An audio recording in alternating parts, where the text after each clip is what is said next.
before it became a household name. Back then, it was just a no-go. The Sony execs were like, we are not a toy company, and we are not going to get into this business. Before it dominated the world of gaming, Sega had managed to capture 52% of the market in both Europe and the United States. it was only an underdog, thought up by a man with a vision. Ken is, I guess you could call him a genius. Here in the US, people were saying, can Sony deliver games? Could they really enter the hardware side? I remember having dinner with a vice president of Sony Records, and he told me, the PlayStation's never gonna work. Sony's gonna lose on this. Witness the birth, betrayal, and rebirth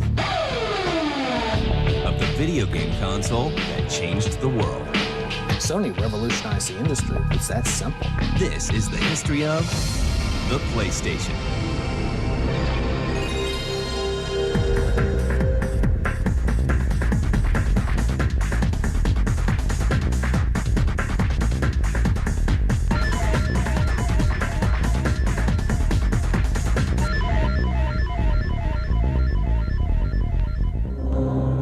In the aftermath of World War II, a company named Sony helps the people of Japan rebuild from the ashes.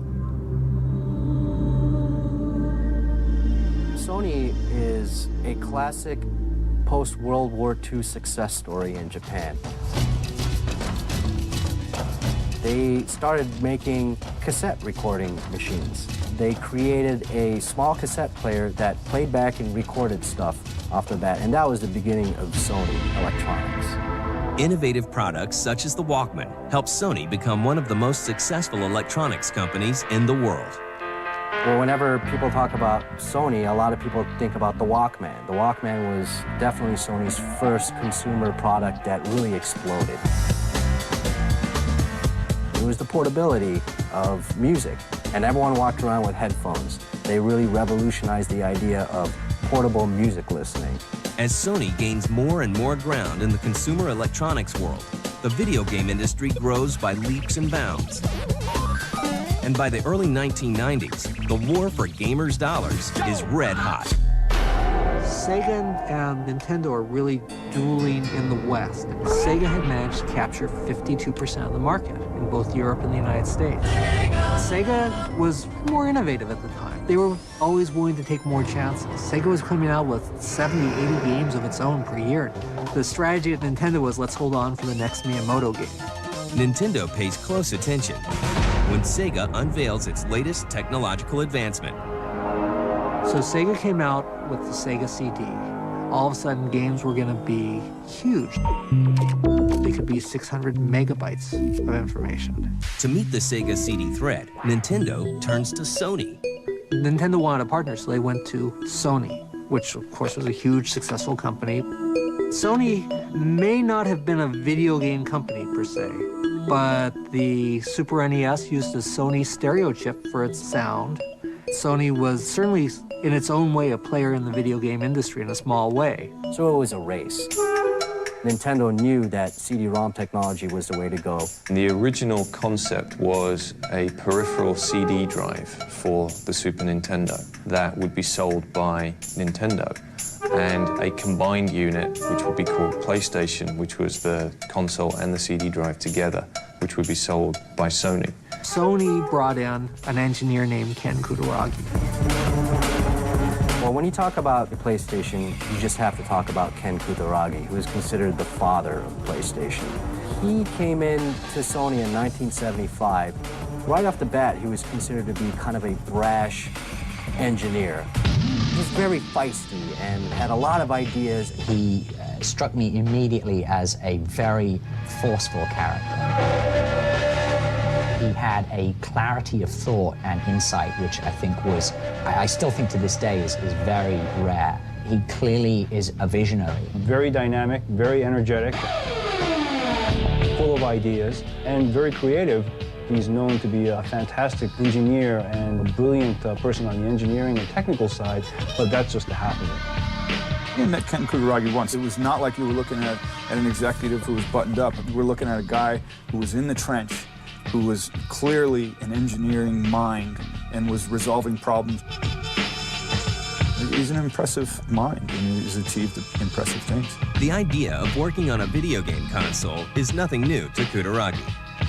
He was thinking about making a 3D game console a long, long time ago while people were tinkering away on 8-bit gaming. He approached Norio Oga, who was then president of Sony, and said that we should get into the video game industry. But back then, it was just a no-go. Oga and the Sony execs were like, we are not a toy company, and we are not going to get into this business. So that was that. But now, things are different. Hand in hand, Ken Kutaragi and the people at Nintendo team up to bring Sega to its knees. But Sony is about to face a bitter betrayal that will change the course of gaming history. Real time for... As Sega prepares its new CD-ROM expansion for the Genesis, Nintendo and Sony work on a CD-ROM system of their own. But Nintendo begins to have second thoughts. The big reason why Nintendo kind of balked on the Sony technology idea was that they weren't going to have any rights to the CD technology. Sony was going to retain all the making of the CDs, they were going to manufacture it, distribute it, and that totally cut Nintendo out of the picture on definitely a large profit margin. And that made Nintendo very, very nervous. So in the forefront, Nintendo's telling Sony everything's great. But behind the scenes, Nintendo went to Philips and said, why don't you start working on something for us? Nintendo's insecurities lead to a dramatic climax in 1991. CES comes around, and Ken Kutaragi and Sony come out, and they announce the Nintendo PlayStation, because they don't know anything's going on. Nintendo made a sudden announcement and said, well, we're going to work with Philips on the CD technology. That didn't go very well with Sony execs, and Ken Kutaragi was definitely very bummed. He went into Norio Oga's office and said, we just got backstabbed, blindsided by Nintendo. We had an agreement, and they totally betrayed us. Kutaragi went back to his bosses and said, let's not leave it like this. We can make an actual game system. We won't stop with the CD-ROM, we'll build the whole system. And Oga, who was totally dead set against it before, now feeling the betrayal from Nintendo and being the samurai corporate guy that he is, said, that's it. Pounded his fist on the desk, said two famous words, do it. And that was the beginning of the Sony PlayStation. Now, more driven than ever, Ken Kutaragi and Sony set out to make a video game console unlike any other. At first, Sony plans to release a system that plays both CD-ROMs and Super Nintendo cartridges. In 1992, 200 units of this PlayStation are manufactured, but are quickly scrapped. Sony decides to wait for the next wave of consoles to enter the fray and intends to capitalize on CD-ROM technology. There was a big change taking place in terms of media, game media like cartridges, CD-ROMs. This really changed the finances behind game development and game publishing. In October 1993, Sony announces that it's working on a new 32-bit game console.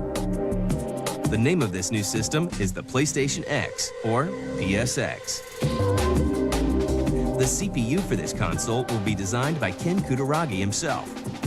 On November 16th, the company officially forms Sony Computer Entertainment. We formed Sony Computer Entertainment, Inc. as a company, as a joint venture between Sony Corp and Sony Music Japan. This new department raises more than a few eyebrows. When PlayStation was being mentioned here in the US, people were saying, can Sony deliver games? Could they really enter the hardware side? To some people within Sony, PlayStation represented the future and was very exciting, but to other people it was definitely a threat and something that they didn't fully understand. You had a lot of people that were pretty much skeptical about us getting into the business. Even before we came out, we were pretty much placed in the failure column because we were just newcomers. I remember having dinner with a vice president of Sony Records, and he told me, the PlayStation's never gonna work. Sony's gonna lose on this. The irony for all of us was that as much credibility as Sony had as a brand, we had zero credibility as far as the world of games was concerned. Sony, I think, corporately was a little discouraged. How do we get into this new charted area? Sony knows that the road ahead won't be easy, but Ken Kutaragi has an ace up his sleeve that will dazzle the entire game industry.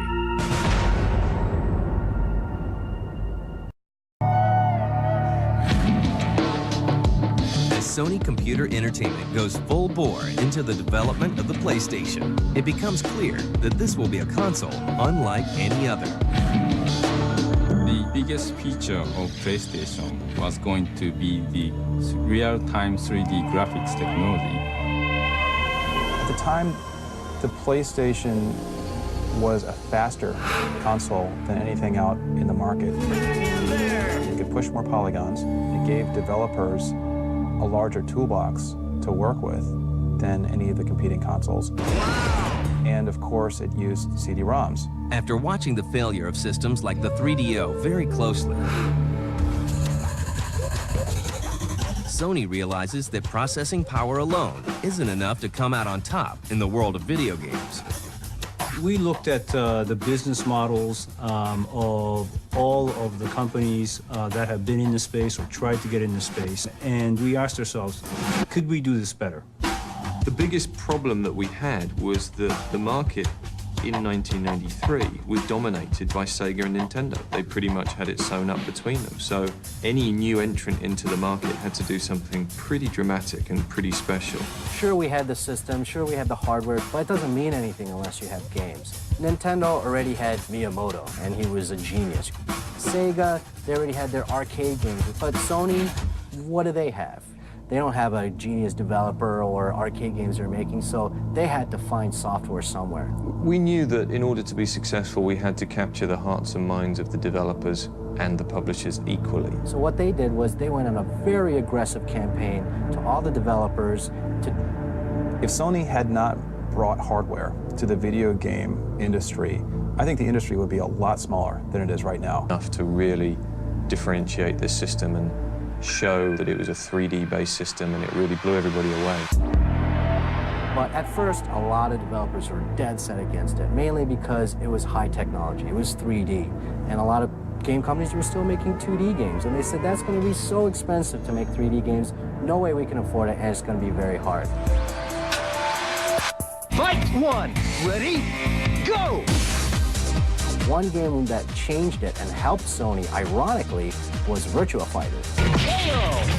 Sega announced Virtua Fighter for the first time, and that completely opened up eyes of other publishers that showed that 3D graphics can be applied to other types of games.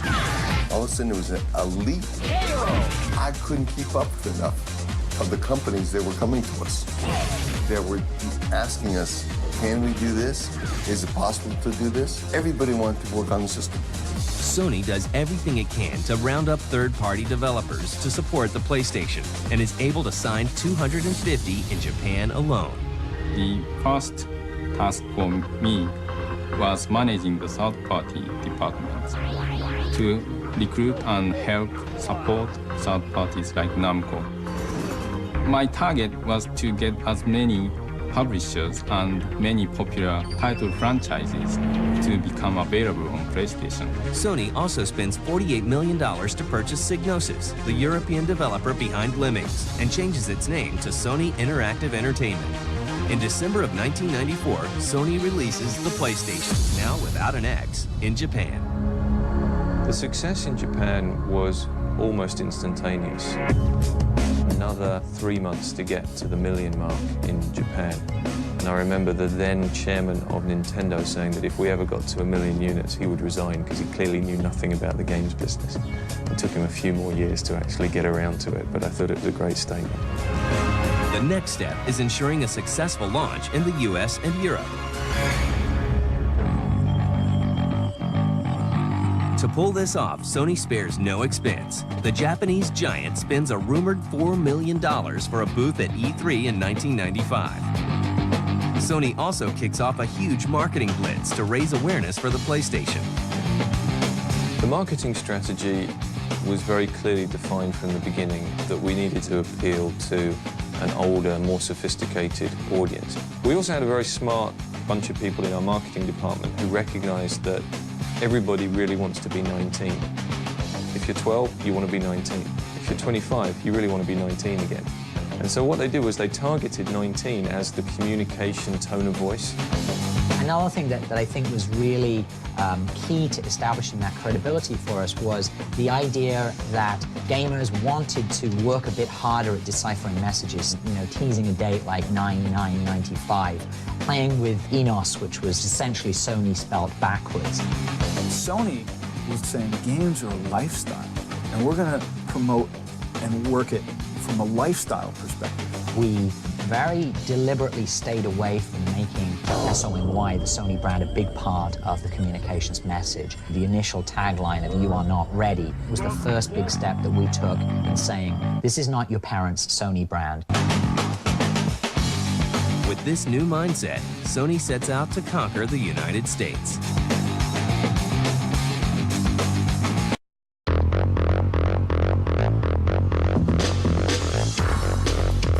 After a nationwide marketing blitz unlike any other, Sony launches the PlayStation in the United States on September 9th, 1995. The first day, September 9th, I felt really like, oh, we did it. But it was not really a huge amount of numbers in the first year. It's like only 800,000 units. The initial launch of the PlayStation was a real happy day for me. It just was overwhelming. For a relatively unknown company, at least in the video game business, to get that kind of enthusiasm from day one. The original PlayStation, I think, really touched a nerve. I think part of that was down to the product itself. It's a great hardware device, and they lined up some great software, and I'd like to think we did some nice marketing as well. The controller of the PlayStation, like, it's unbelievable. It's just perfect. The PlayStation picks up more and more sales thanks to powerful hardware and a collection of exclusive games and other hits. We had Ridge Racer as a driving game. Okay, the final lap, hang in there! So we had a driving game, and then I wanted a fighting game. So I went out and hunted for that. I found Toshinden. And if you look at the sexiness and the appeal of what Toshinden was about as a fighting game, it was fabulous. It was a major, major hit. In 1996, we came out and launched Crash Bandicoot. Crash Bandicoot was a terrific launch title, defined PlayStation as a platform. And it was about a year or so after the launch of PlayStation. One of the executives at Squaresoft said he's going to make Final Fantasy on PlayStation.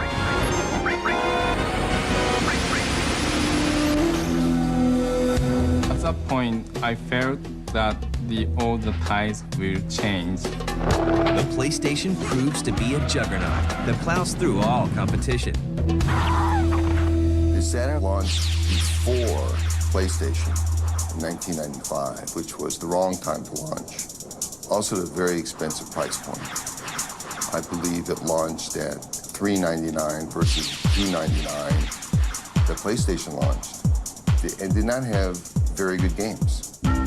But it was around Thanksgiving and going into the holiday of 1995 where we started getting reports that the retailers were just not going to have enough PlayStation units to last them through the holiday selling season. It really turned into a feeding frenzy.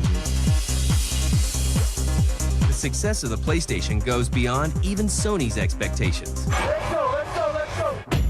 Eventually, the success of the PS2 kind of like brought the PS1 era to a close. But you can still walk into Toys R Us and buy PS1 games. The PlayStation has changed the world of gaming as we know it. If Sony had not brought hardware to the video game industry, I think the industry would be a lot smaller than it is right now. Before the original PlayStation came out, the media perception of the video game business was that it's basically a toy for kids. But we saw the PlayStation as not really a platform of entertainment for kids, but really an interactive entertainment platform for everybody. Sony revolutionized the industry with the PlayStation, and it's that simple. They started off as an underdog, and in 10 years have managed to own over half the market, and that's just incredible. There are now over 35 million PlayStation 1 machines in the US and Canada combined, which puts us at an unbelievable household penetration rate compared to other game systems. And I think for many consumers, PlayStation equaled gaming. Today, Sony remains #1. The PlayStation successor, the PlayStation 2, has shipped more than 90 million units worldwide and is still going strong. Sony is moving into the portable gaming market with the PSP, while the next generation PlayStation 3 is just around the corner. Ladies and gentlemen, please give a warm welcome to the father of the PlayStation, Ken Kutaragi. And the man that started it all is still at the helm, ready for the next challenge. And now, I have the final and the biggest announcement. Ken Kutaragi is a man who has like years in advance plotted out in his head and has an amazing vision of where he wants video games to go. Ken is really the father of the PlayStation. He always believed PlayStation would be #1. You know what? I have to applaud him. He was right.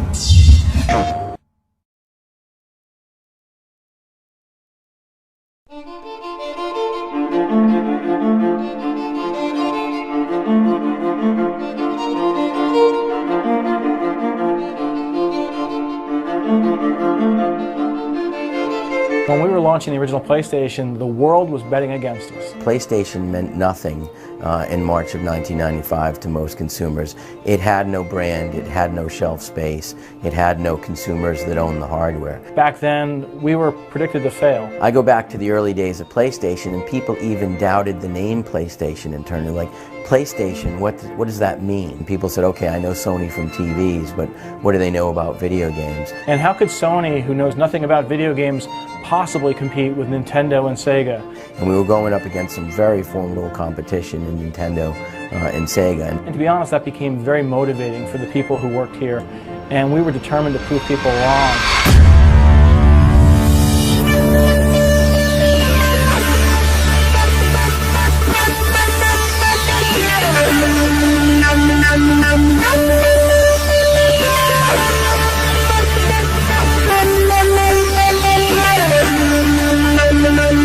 So I grew up an arcade gamer, and the ultimate thing to me was to have a stand-up arcade in my hands, and nothing ever came close. But I think PlayStation was the first time that you said, you know what, this console is superior to what you see in coin-op arcade. Yes, we came into the industry following others, but we had our own take on it. Sony looks to enter a market and put their own stamp on it. PlayStation wasn't the first CD-based system, but I think it was the first one that really broke through and used the CD format effectively. You know, Sony doesn't just follow what's going on. We really take a step back and say, where do we think the industry's going? The PlayStation business model was to immediately go out and embrace third-party developers and bring third parties in. When I got a chance to see the type of software that was being developed for it and the business model, it was really the first time that it was going to be a big win for consumers, but also a big win for the development community and a big win for the retail community. So everybody was rooting for it. It was really revolutionary. We were going in and trying to establish a brand. You know, the edict at the time was to try and make PlayStation synonymous with video games. Up until the launch of PlayStation 1, this was by and large a kids category. I think really the target for us was Nintendo. and going after them. I can remember being up at a show in Seattle and going head-to-head with the N64 at the time, and watching the kids' reaction to each kind of console. Sony changed all that. Sony gave permission to people of any age that it's cool to play video games, but this is just an acceptable part of the entertainment landscape. It wasn't like a modest improvement on what people had seen before. It was a huge improvement in gaming, and it was a huge improvement in the consumer experience.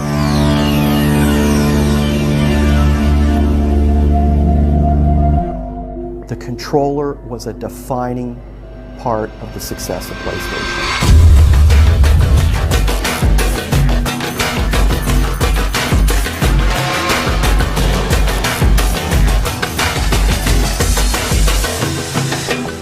So what I have in my hand here is an original development system controller for the original standalone PlayStation. This was what the original game development was done on in the very early days of '94, probably late '93.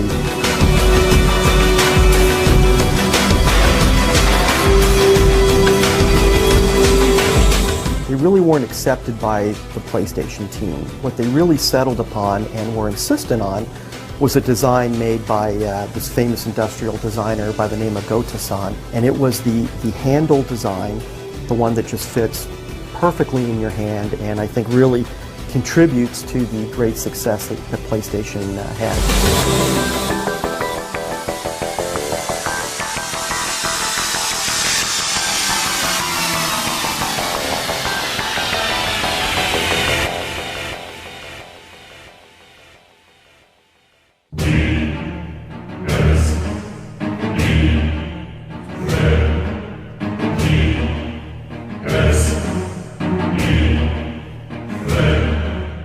PlayStation 2 is really allowing the development communities to bring their imaginations to life, to suddenly now having the polygonal and that real 3D depth and feel of gaming.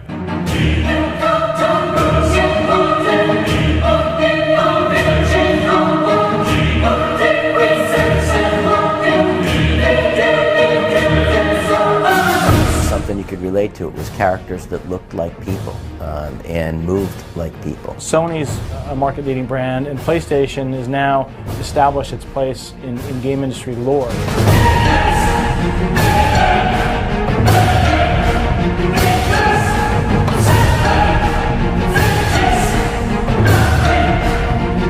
The importance is to lead the entertainment culture as opposed to responding to it. Regardless of how successful it's been, we're always looking for the opportunity both to either push the envelope or try something new. PlayStation 2 is introducing DVD playback and really taking that gameplay experience and that graphic experience to a level where you could clearly look at the two side by side and go, oh my God, look at the difference. And it wasn't just graphics, it was depth of gameplay.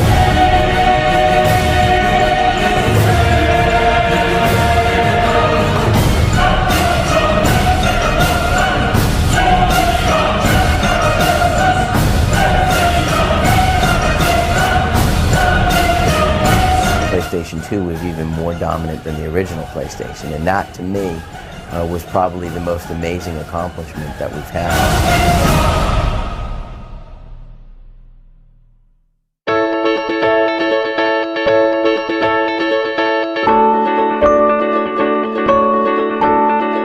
We will ultimately start any of our product design by saying, how can we improve on the last generation of gaming, and how can we come out with something that's going to trump what we've done in the past.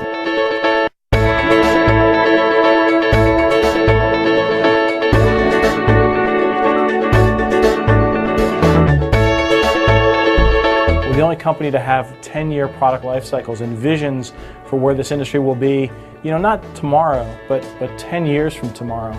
But the thing that's so amazing is, as exciting as the PlayStation was on September 9th in 1995, it evolved significantly over the next 5 or 6 years. Same is true with PlayStation 2, and clearly that's been the case with PlayStation 3. PS3 will still be defining home entertainment 10 years from now. So we start by saying, how do we build the best games, and what type of technology do we need to enable developers to do that?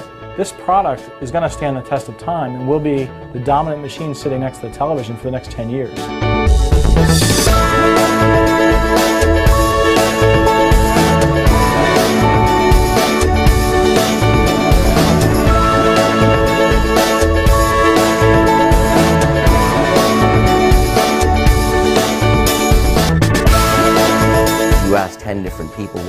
PlayStation is, you'll get 10 different answers. And I think that's a good thing because it means different things to different people. We're helping to create a brand that is truly iconic in the world. The PlayStation is always a part of our DNA. Not just brand loyalty, but you know, it's the sense of accomplishment that you helped establish that brand. You look back throughout the years and the things that you've been able to do and touch that I'll always take with me. We know how demanding our fans are and how much they care about this brand, and we appreciate their loyalty. PlayStation fans are the group that I like to address the most. I'm confident wherever this industry is going, Sony's going to be at the ad front of that. You know, I never forget the fact that if it wasn't for the PlayStation fans, there'd be no need for Sony Computer Entertainment. I appreciate everything they've done for the company and everything they've done for me, and they have my commitment that I'll do everything I can to keep trying to bring them the best value and the best gaming experience possible.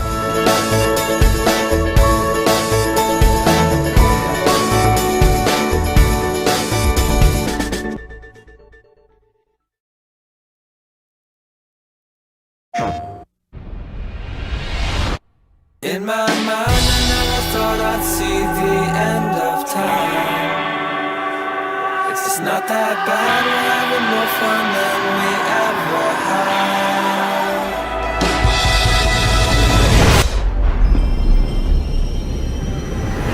You might think video games are just for kids. The $5 billion industry is growing.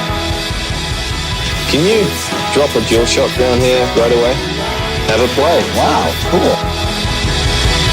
I think I lost myself in the area. It's hard to take control when you know you've gone too far.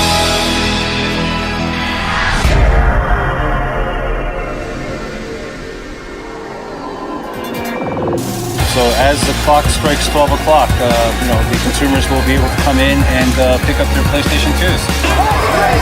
It got 75 million polygons per second, 128-bit motion engine.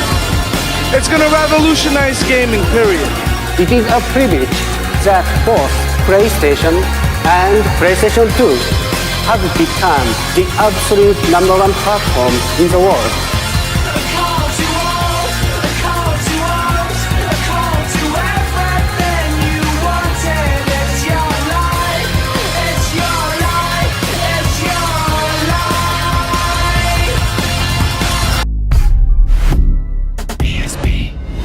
In 2005 marks the 10th year anniversary of PlayStation, the 5-year anniversary to PlayStation 2, and also the introduction of a new family member, PSP, or PlayStation Portable. It's compact and sleek, a downright sexy device. It's my pleasure today to officially introduce the next step of the PlayStation Portable, and I have it right here in my pocket. Here it is.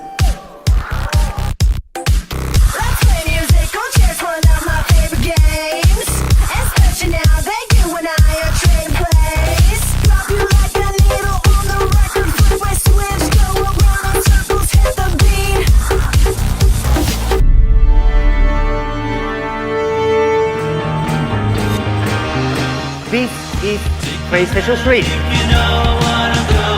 The PlayStation 3 is going to be a quantum leap in the entertainment experience. I've never seen anything like the attention the PlayStation 3 has created.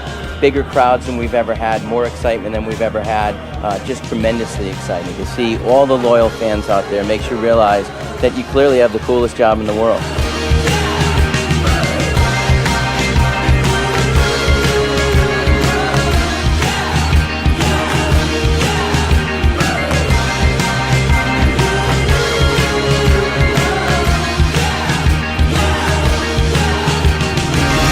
So, what I have in my hand here is a prototype of a new controller.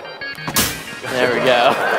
A decade from now, when we look back at this year, 2010, it will most likely be remembered as the year that PlayStation brought authentic 3D to the industry. With 3D, Move, PlayStation Network, and exclusive content taking us to a place where nobody else in this industry can go, we're delighted that all of you are along with us for the ride.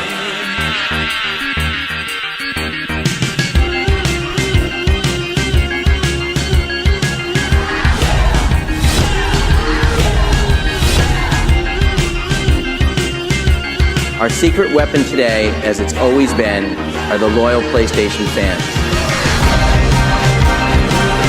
We're on the verge today of a future unlike any in the previous 15 years.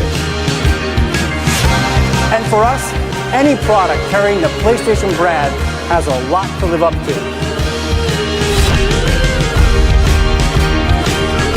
To really show you that it's not just the future of entertainment, it's a future that Sony will lead.